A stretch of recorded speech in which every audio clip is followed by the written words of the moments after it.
Hi, I'm Mike Anderson, your training specialist, and this is an explainer video discussing how to deal with angry employees. Let's look at a case study of two employees. Meet Michelle and Paul. They work for a mid-sized company and Paul reports to Michelle. Michelle can see there are storm clouds coming because Paul's been on edge for the past few weeks. Paul stomps into Michelle's office and he tells her that he's upset because the product isn't getting where he needs to, and he's done getting chewed out by customers.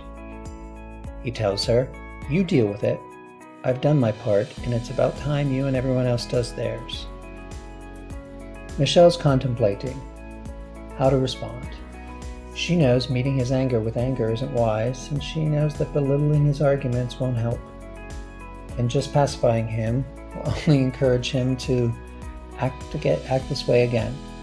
So what should she say or do? You don't always get information the way you want. It would be nice if people would give us a spreadsheet of their roadblocks without bringing their feelings into it, or to set up a date on your calendar and discuss and offer solutions. But people are complicated. Companies spend millions of dollars to find out what their employees think and want. So when one of them tells you, listen and say thank you. Most employees will not be brave enough to tell you, and Paul was. Paul was brave, but he also came in very angry and really should work on controlling his anger. If you notice that you get angry and blow up, practice the 3 R's. Retreat, rethink, and then respond. Take a pause before. Walk around the block, get some water, and then think about the best tactic you want. Anger is rarely a successful tactic. The trendy word for this is adulting. So let's look at 5 steps to deal with angry employees like Paul. Step 1, actively listen. Look them in the eye, confirm that you are paying attention with verbal and nonverbal cues like, I see, and okay. And let him get it out. When it seems like he's done, ask, is there anything else?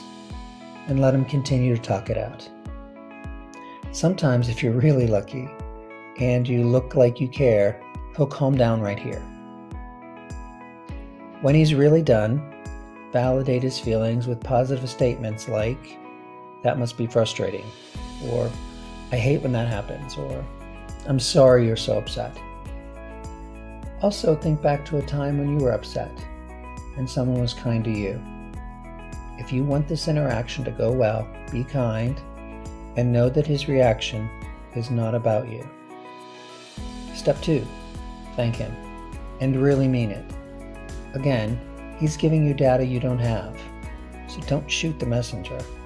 Remember, whatever way you get information, it's smart to take it. Step 3, after he's calm, ask probing questions. Perhaps, when did this start? Or, is this treatment unique to you? Or, did I hear you right when you said?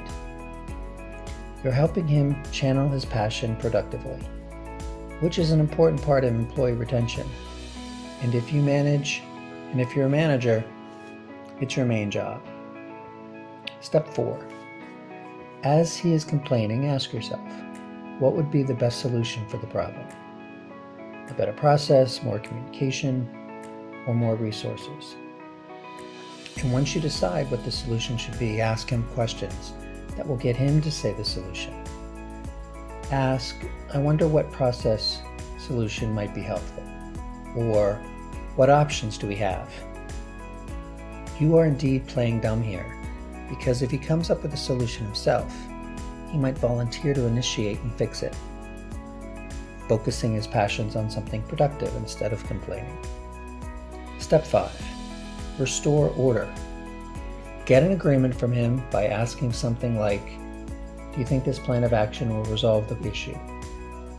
Note that the person in control is the one who's asking the questions. The last question should be yours, and the last answer should be yes from him. When he says yes, stand up, shake his hand, and end the meeting.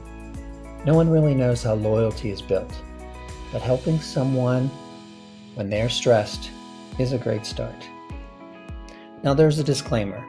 There may be times when no amount of de-escalation attempts, talking him down from his anger, will work. When that happens, say you have another meeting and ask to schedule a follow-up.